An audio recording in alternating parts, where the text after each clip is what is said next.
Chapter 1, The Beginning of Everything. College felt like a dream to Arohi. The campus was alive with laughter, ambition, and possibilities.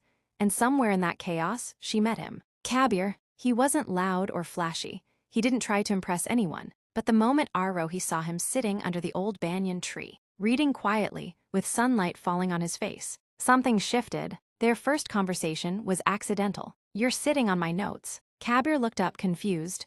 "Oh, sorry." That was it. But somehow, that one small moment turned into daily conversations. Then laughter, then late-night calls, then something neither of them dared to name. Until one day, "I think I love you," Arohi whispered. Kabir smiled softly. "I know." Chapter 2, Love That Felt Like Forever. Their love was simple and deep. They studied together, fought over small things, shared dreams, and promised a future. Kabir wanted to build something big, his own company. Arohi wanted to travel the world. "Promise me you won't leave me," Kabir said once. She laughed. "Idiot, I'm not going anywhere." But fate had other plans. Chapter 3, The Misunderstanding. It happened on a rainy evening. Arohi went to surprise Kabir. But what she saw shattered her. Kabir was standing close to another girl. She was crying, and he was holding her. Arohi froze. Her heart screamed, "No, this isn't what it looks like." But her mind, "He lied to you." She turned away before he could see her. That night, Kabir called her again and again. She didn't answer. The next day, "Stay away from me," she said coldly. Kabir was shocked. "What, Arohi, what happened?" "I saw you, don't pretend." "It's not what you think." "Enough," she shouted, tears falling.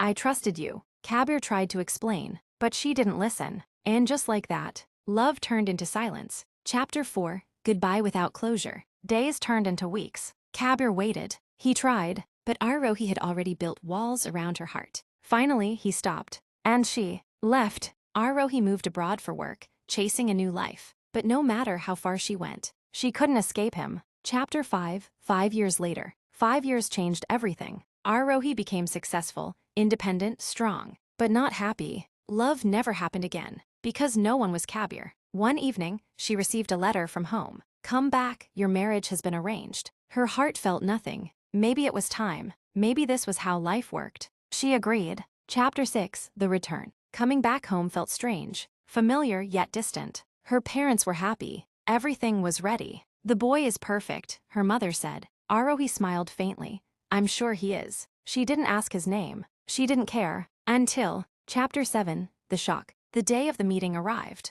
Arohi walked into the room slowly. Her heart was calm, her eyes lifted, and the world stopped. Kabir, he was standing there, looking exactly the same, and completely different. Both of them froze. "You," Arohi whispered. Kabir looked at her quietly. "So it's you." Chapter 8, Old Wounds Reopen. The silence was unbearable. "You didn't know?" she asked. "No," he replied. Arohi let out a bitter laugh. "Funny, isn't it? Life forcing us together again." Kabir's voice was calm, but heavy. "Or maybe giving us a second chance." "Don't," she snapped. "We're not those people anymore." Kabir looked at her deeply. "But I still love you." Her heart shook, but her anger was stronger. "Then you should have thought about that 5 years ago." Chapter 9, The Truth Comes Out. Days passed in tension. Arguments, cold stares, unspoken pain. Finally, Kabir couldn't take it anymore. "You never let me explain," he shouted. Arohi's eyes filled with tears. "What was there to explain? I saw you." "That girl was my sister," he said. Silence. "She had just gone through a breakup. She needed me." Arohi froze. "What?" "I tried to tell you," Kabir whispered, "but you left." Everything collapsed inside her. 5 years. 5 years of pain, because she didn't listen. Chapter 10, Breaking Down. I didn't know," Arohi whispered. Kabir laughed softly, but it hurt. "Yeah, you didn't." Tears rolled down her face. "I waited for you," he said.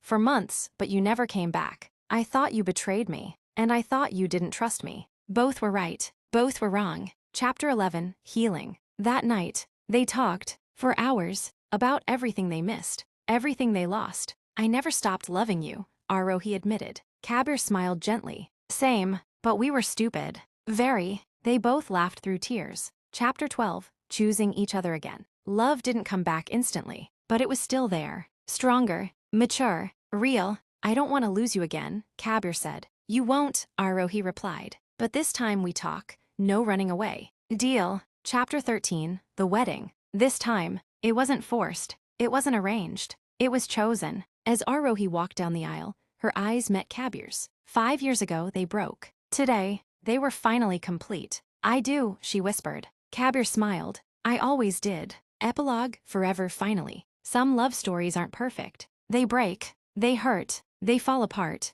But if they're real, they find their way back. Even if it takes 5 years. The end.